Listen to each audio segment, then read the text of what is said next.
Cette vidéo risque de spoil de nombreux événements majeurs de Valkyrie Apocalypse, jusqu'au résultat du 8ème combat lui-même. Je vous invite donc à ne pas la regarder si vous ne voulez pas vous faire spoil. Sur ce, je vous souhaite une très bonne vidéo. Nombreux sont ceux se demandant comment Valkyrie Apocalypse se terminera. Nombreux aussi sont ceux me demandant comment le manga se terminera.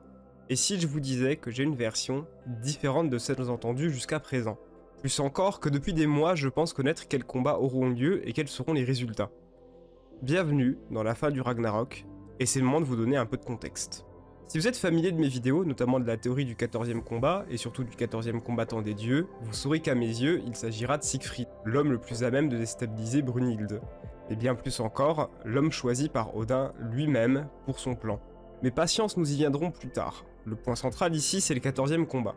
Pourquoi 14 et pas 13 ? Encore une fois, avec Bouddha rejoignant l'humanité, le compte montait à 14 humains contre 12 dieux. Et avec l'arrivée d'Hadès, 13 dieux contre 14 humains. Il en manque toujours un, Siegfried. Ce qui veut dire une chose simple, le tournoi du Ragnarok se terminant lorsqu'un des deux partis atteint 7 victoires, il y aura indubitablement une égalité sur les 13 premiers combats. Égalité menant à l'inévitable, 14e combat. Maintenant la question que tout le monde se pose est qui ? Et surtout quels seront les prochains combats ? Quel sera le cheminement de ces derniers ? Eh bien, je pense détenir la réponse à ce mystère. Et sachez que les prédictions qui suivront auront peut-être un ordre différent, mais envers et contre tout, celui choisi sera à mes yeux, celui qui nous sera présenté. Le 8ème combat est terminé et Tesla est malheureusement mort, menant à une égalité parfaite. 4 victoires pour les humains, 4 victoires pour les dieux. Le 9ème combat commencera. Mais qui seront les deux représentants ?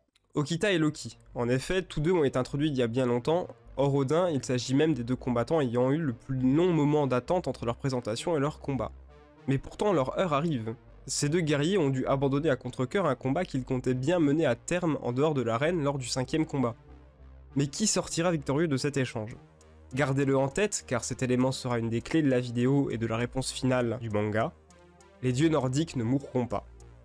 Thor était le premier à s'en réchapper, Loki sera le second. Et ça le dirigeant l'avait prévu, le dirigeant le savait. Mais son heure, elle n'est pas encore venue. Pour la première fois depuis le 5ème combat, les dieux reprennent la tête du tournoi. Brunhilde, abattue comme dépitée, reçoit un nouveau message. Le prochain combattant des dieux, c'est Apollon. Alors même que la situation se trouvait désespérée comme lors du 3ème round, les Grecs comptent bien emporter leur seconde victoire et sceller l'avenir de l'humanité, en menant les dieux à un score de 6 à 4. Une pression colossale sur les épaules d'un humain qui, s'il perd, amènera son espèce au bord du gouffre. Et tout comme au 3ème round, l'humain qui participera ne se fera même pas remarquer par les Valkyries, car cet humain, c'est Simo Aya. Pourquoi ce choix ? Lors de diverses données fournies au lecteur par le comic Zenon, magazine faisant paraître Valkyrie Apocalypse, une édition particulière donnait 2 fiches d'informations concernant 2 dieux. La première concernait Belzébuth et disait que chaque personne ayant croisé le chemin de ce dernier connut une mort atroce, et jusque-là, c'est vrai. La deuxième concernait Apollon, et elle disait que ce dernier était le dieu qui détestait le plus les humains. Mais surtout, le meilleur archer du Valhalla. Le meilleur sniper humain, défiguré sur son traîneau, essaiera de fuir le meilleur archer divin, le plus beau, sur son char d'Hélios. Et si tous les dieux nordiques survivront, excepté Zeus, tous les Grecs mourront. Une défaite cuisante pour le dieu le plus séduisant de corps, mais pas d'esprit. Le score remonte à 5 contre 5. À ce moment-là de l'histoire, Kintoki a sans doute trouvé Siegfried, mais il n'est pas retourné à l'arène. Il est donc impossible que ce dernier se batte maintenant, la liste se retrouvant donc de plus en plus réduite. Un immortel viendra en croiser un autre. Alors que le dieu de la mort Anubis pose un pied sur le terrain, l'humain le plus proche de la vie éternelle fait quant à lui son entrée également. Grigori Rasputin fait désormais face à l'entité qu'il avait le plus trompée, la mort elle-même. Alors que Dieu comme humain assiste au combat, il ne fait aucun doute que peu importe sa force, l'humanité n'est pas invincible. Cette dernière ne possède pas le corps des dieux. Le combattant russe mettra le genou à terre et rendra son dernier souffle au dieu de la mort qui, cette fois, s'assurera de ne pas avoir été trompé. Le score passe à 6 pour les dieux contre 5 pour les humains et la situation est catastrophique. La situation est catastrophique car les dieux restants sont 2 monstres de puissance, 2 monstres qu'il faut absolument battre pour que l'humanité survive. Aucune erreur n'est possible. Odin, chef nordique, et Susanoo, dieu des tempêtes, font face à l'humanité, et ces derniers ne comptent absolument pas perdre. Le 12ème combat commence. Siegfried observe l'arène aux côtés d'Odin, son aïeul. Kintoki franchit la porte des combattants et fera face au dieu des tempêtes. Et si les databooks de l'anime disent vrai, ce dernier est une terreur à lui seul. Mais surtout, si ces derniers disent vrai, Susanoo est un des seuls dieux à avoir côtoyé les hommes. La raison de sa haine envers eux, ces derniers lui auront pris quelque chose de cher, quelque chose qu'il avait laissé à un être de confiance, Kintoki. Être de confiance qui malheureusement n'aura pas réussi à protéger cette chose de la folie des hommes, faisant de Susanoo le monstre qu'il est devenu. Alors que le combat se poursuit, le dieu finit par poser genoux à terre. L'humanité, l'homme l'avait surpassé, mais surtout ce dernier permettra au dieu d'enfin rejoindre ce qu'il avait quitté auparavant. 6-6, l'issue fatidique arrive. Et c'est maintenant que nous allons parler d'Odin. Pour ceux l'ignorant, le chef du panthéon nordique possède plusieurs capacités dans ses mythes. La première, c'est que ce dernier est quasi omniscient, il sait et il voit tout. Mais pourquoi et comment? Grâce à un œil de jade. Un œil de jade qui lui permet de tout voir, de tout savoir, mais plus encore, un œil de jade qui lui permet de voir l'avenir. Et quoi de plus logique que de retrouver cette faculté dans le manga? Bon nombre de personnages semblent avoir un pouvoir lié aux yeux, mais plus encore, Odin apparaît toujours avec un cache-œil, le fameux œil de jade. Odin savait tout. Et c'est pour ça que Odin sourit et attend le Ragnarok depuis si longtemps, car il connaît son issue. Le suite viendra légèrement plus tard, car le prochain combat, et le potentiel dernier, est annoncé. Brunhilde le sait, c'est son heure. Aux côtés de Léonidas, déterminée, cette dernière se prépare, elle se vengera enfin d'Odin. Celui responsable de la mort de Siegfried, son créateur. L'affrontement final, c'est maintenant. Le guerrier humain réputé comme un roi se lançant dans une bataille perdue d'avance, as de la lance face à un dieu roi qui dans la mythologie se lance dans un Ragnarok où il le sait, il mourra, armé d'une lance qui ne rate jamais sa cible. Et pourtant, Brunhilde et Léonidas lèvent les yeux, car dans les gradins, ils entendent des rires. Couverte de sueur, Brunhilde le comprend.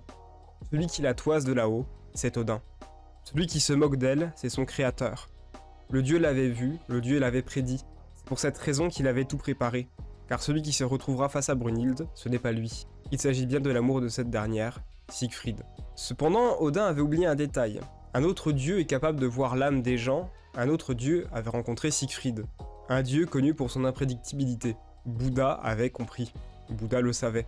C'est pour cette raison que ce dernier a envoyé Kintoki chercher Siegfried, car il sait tout. Il sait qu'Odin le manipule, il sait que ce dernier se battra pour les dieux. Mais pourtant, il lui raconte la vérité. Les dieux se jouent de lui. Odin se joue de lui. Odin lui ment, si Brunhilde l'a tué, ce n'est pas parce qu'elle l'avait trahi, c'est parce que Odin gérait les ficelles depuis tout ce temps dans l'ombre. Mais pourquoi? Au grand pourquoi Odin prépare ce plan depuis si longtemps? Quel est son objectif? Pourquoi le dieu nordique lui-même prend tant de risques? Pour le pouvoir. Odin ne veut même pas nécessairement la mort des hommes, tout ce qu'il espérait c'était fragiliser ses ennemis, les dieux grecs. Ces derniers comptant dans leur rang le tout-puissant Zeus, Héraclès, Poséidon, Hadès et même Apollon, il était impossible pour les Nordiques de gagner une guerre face à eux. Et ce, même connaissant la puissance de ses deux fils. Odin attendait donc cette opportunité. Odin a créé les Valkyries pour ça. Odin leur a donné la faculté de se transformer en armes capables de tuer les dieux pour cette raison, faire le sale boulot à sa place. Tout était prévu, et c'est pour ça que tous les dieux grecs sauf Zeus perdront la vie lors du Ragnarok, car Odin l'avait prévu. Et c'est pour ça qu'aucun dieu nordique ne mourra, car ça aussi il l'avait prévu. Mais si Odin voit l'avenir, ce dernier se voit bien incapable de comprendre le cœur des hommes, contrairement à Bouddha. C'est pour cette raison que ce dernier semble si irrité de la présence d'Arjun. Il avait prévu que le dieu enverrait Kintoki chercher Siegfried, mais il était incapable de savoir que le cœur humain de Siegfried se laisserait toucher par les paroles de Bouddha. Odin pensait gagner à ce moment clé, lors du 13e combat. Siegfried, avide de vengeance, tuerait Brunhilde et Léonidas, les dieux remporteraient le Ragnarok, mais surtout, Odin verrait ses effectifs complets. Lui, Thor, Loki et même Siegfried. Tous face à un Zeus dévasté, ayant vu la moitié de sa famille mourir sous ses yeux. Un Zeus qui serait bien incapable de répliquer, un Zeus qui mourrait donc, mais qui donnerait à Odin la capacité de régner sur tout le Valhalla. Cependant, est-ce que tout se passerait comme prévu? Non. Alors que Brunhilde avait réussi à se déterminer pour tuer à nouveau Siegfried et ensuite directement se venger d'Odin, au moment du coup final, elle fléchit. Il est impossible pour elle de le tuer à nouveau, car comme elle le disait, elle est plus faible que ce qu'elle croyait. Sa volonté et celle de Léonidas ne se croisant plus, le Volund perd nettement de sa puissance, voire s'annule au moment où Siegfried se relève et lance le coup final. Ce dernier aussi voulait mourir, ce dernier aussi voulait offrir la victoire à celle qu'il aimait, mais tous deux sont morts de la lame de l'autre. Le combat se termine sur une égalité, il reste un joker et un dieu suprême, courroucé. Odin, particulièrement en colère de l'échec de son propre descendant, s'apprête à terminer le travail lui-même.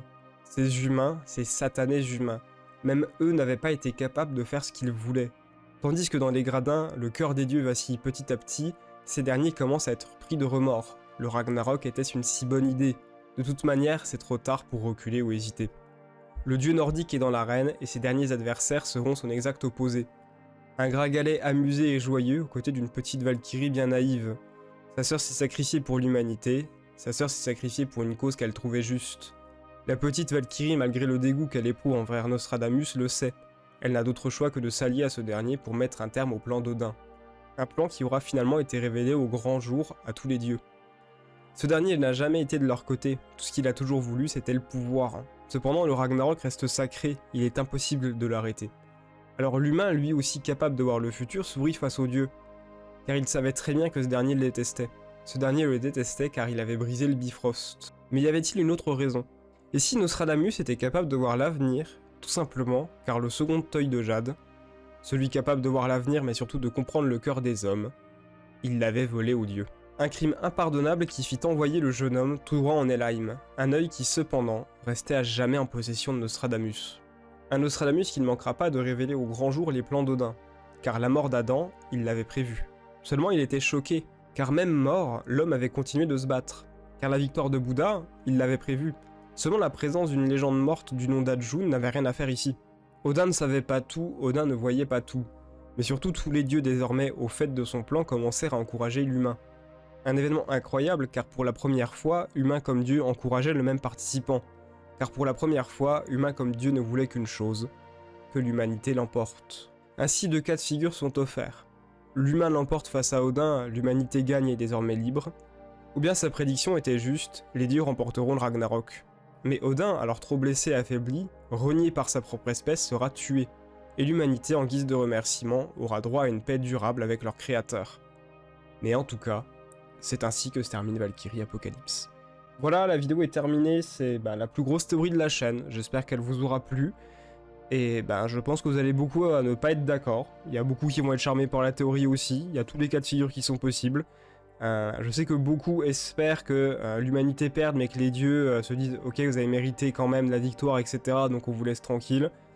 Moi j'ai jamais trop été de cet avis, on verra. Merci à tous, c'était Béléus, et à bientôt pour une prochaine vidéo.